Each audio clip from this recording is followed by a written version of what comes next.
চট্টগ্রাম কক্সবাজার মহাসড়কের রামু বাইপাস থেকে তেজছিপুল পর্যন্ত রাস্তার দুই পাশের সরকারি জায়গা দখল করে ইট ও কংক্রিট ভাঙার কারণে পরিবেশ দূষণ করার ফলে স্থানীয় জনগণের অভিযোগের প্রেক্ষিতে ৩০ অক্টোবর দুপুরে ভ্রাম্যমাণ মোবাইল কোর্ট পরিচালনা করেন রামু উপজেলা নির্বাহী অফিসার ও নির্বাহী ম্যাজিস্ট্রেট ইরফানুল হক চৌধুরী। এই সময় ইট ও কংক্রিট বালি ব্যবসায়ীকে জরিমানা করা হয়। রামু উপজেলা নির্বাহী অফিসার ইরফানুল হক চৌধুরী বলেন, সরকারি রাস্তা দখল করে কাউকে ইট ও কংক্রিট ভেঙে পরিবেশ নষ্ট করতে দেয়া যাবে না। আগামী এক সপ্তাহে ইট ও কংক্রিট বালি অপসারণের জন্য অবৈধ দখলদারকে নির্দেশ প্রদান করা হয়। অভিযান পরিচালনার সময় উপস্থিত ছিলেন রামু থানা পুলিশ ও আনসার ব্যাটালিয়নের সদস্যরা। এই অভিযান পরিচালনা করার জন্য রামু উপজেলা প্রশাসনকে ধন্যবাদ জানিয়েছেন রামু সচেতন মহল ও রাজনৈতিক নেতৃবৃন্দ। উল্লেখ থাকে যে রাস্তার দুই পাশে ইট ও কংক্রিট ভাঙার কারণে প্রতিদিন যানজট লেগে থাকে ও সড়ক দুর্ঘটনায় 4 থেকে 5 জনের মৃত্যু হয়েছে। অনেক আহত হয়েছে। ধুলাবালির কারণে স্কুল পড়ুয়া ছাত্রছাত্রী পথযাত্রীরা রাস্তা দিয়ে চলাফেরা করতে পারে না। পরিবেশ দূষিত হচ্ছে প্রতিনিয়ত। আমরা দেখতে পাচ্ছেন এর মধ্যে এই চট্টগ্রাম কক্সবাজার মহাসড়ক আছে, সেই মহাসড়কটি অত্যন্ত ছোট হওয়ায় প্রতিনিয়ত ওখানে দুর্ঘটনা ঘটছে। এই রাস্তার দুই পাশে তেজছিপুল এবং কলগড় থেকে এবং আমাদের রামু বাইপাস পর্যন্ত এই রাস্তার দুই পাশে এলোমেলোভাবে অসংখ্য ভেহিকল থেকে এখানে ইট এনে ভাঙা হচ্ছে।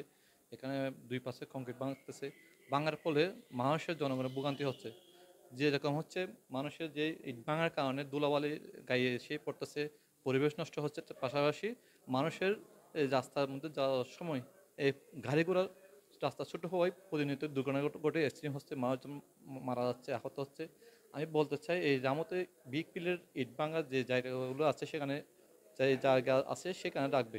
এই রাস্তার দুই পাশে যে যাতে বিগ পিলের ইট ভাঙা না হয় পরিবেশ যাতে নষ্ট না হয়, সেজন্য আমি রামু উপজেলা প্রশাসনের আমি জোরালো দাবি জানাচ্ছি অতি দ্রুত যাতে এগুলো সরিয়ে নেওয়া হয়, যেখানে রাস্তার যত্র যাতে এখানে কংক্রিট এবং বালি ইট সিমেন্ট মতো না রাখে।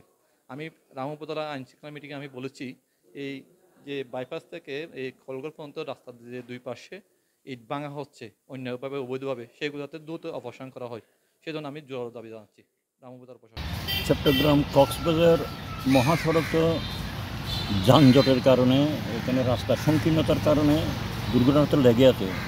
তদুপরি আবার রামু থেকে কক্সবাজার এটা আরও মানে অত্যন্ত অনেক গাড়ি যাতায়াত করে, যেই কারণে এটা অত্যন্ত ঝুঁকিপূর্ণ অবস্থার মধ্যে মানুষ এই গাড়িগুলো যাতায়াত করে। শুধু তাই নয়, এই যে রামু থেকে তেজছিপুল পর্যন্ত যে ইট এবং কংক্রিটের যেভাবে স্তূপ করা হয়েছে রাস্তার উভয় দিকে, এটা তো একটা পরিবেশ দূষণের অন্যতম একটা কারণ। তাছাড়াও এই যে গাড়ি চলাচলের জন্য এটা অত্যন্ত ঝুঁকিপূর্ণ হয়ে গেছে। আমি মনে করি এটা দ্রুত গতিতে এটা অপসারণ করা দরকার। এটা আমি এইভাবে অপসারণ করা দরকার এই জন্য যে কোনো সময় এই যে দুর্ঘটনা নিত্যনমিত একটা ব্যাপার হয়ে গেছে। অনেক লোক মারা গেছে এখানে এই রামু থেকে তেজছিপুল পর্যন্ত এই যে রাস্তার মধ্যে ঝুঁকিপূর্ণ হওয়ার কারণে রাস্তার উভয় দিকে এই যে ইট কংক্রিট এটা অত্যন্ত দ্রুত গতিতে এটা অপসারণ করা দরকার। এটা আমি মনে করি এটা আর কোনো দেরি করা যাবে না। Report Abdul Malik Sikdar, Ramu, NEN TV, Cox's Bazar.